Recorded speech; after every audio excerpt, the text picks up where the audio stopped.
Hi, my name is Maddie Denton. I'm the Director of College Ministry at Missouri United Methodist Church, and I am reading day 25 of Pastor Charity's book, Get Up, titled For Greater Impact.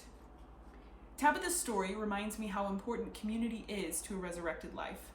Tabitha was resurrected for the widows. Tabitha's resurrection was also for the community at large. Furthermore, it served to confirm Peter's preaching about the salvation of Jesus and the power of the Holy Spirit. There is more in store for you, friend. Remember that impact doesn't have to be far-reaching, it can also go deep.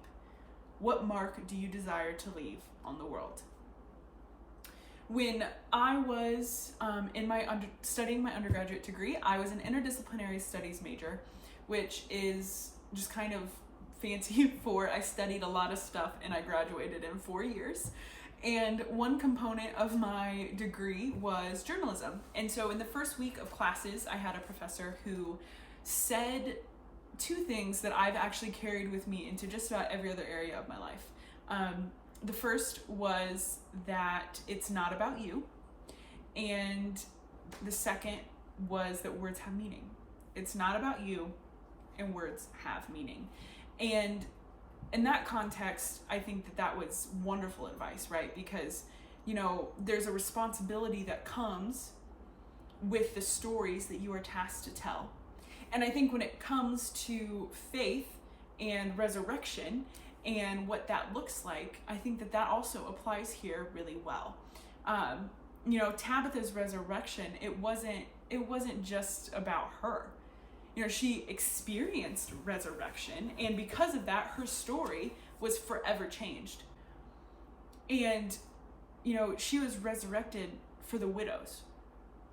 She was resurrected for them. It was about them. It was about her community and the people in her community who were able to also experience transformation and resurrection because of her story. It's about the people who heard Peter's preaching about salvation of Jesus and the Holy Spirit and could then confirm it through her story, right? She had this story now, this experience that allowed her to connect with people in a different way. And there was a level of responsibility that came with not only the sharing of that story, but the ways in which she chose to share it.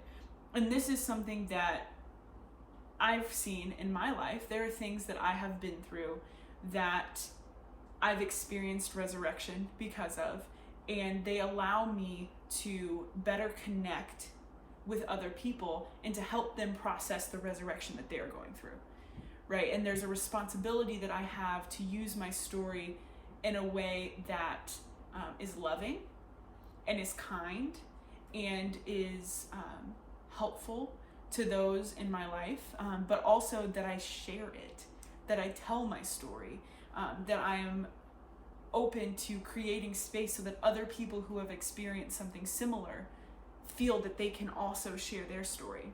Because of that, Tabitha was able to have a greater impact on her community. People came to encounter Christ because she chose to tell her story of resurrection. She recognized the responsibility of sharing her story with other people. And so today, I leave you with that question. What mark do you desire to leave on the world? How can your story impact someone else?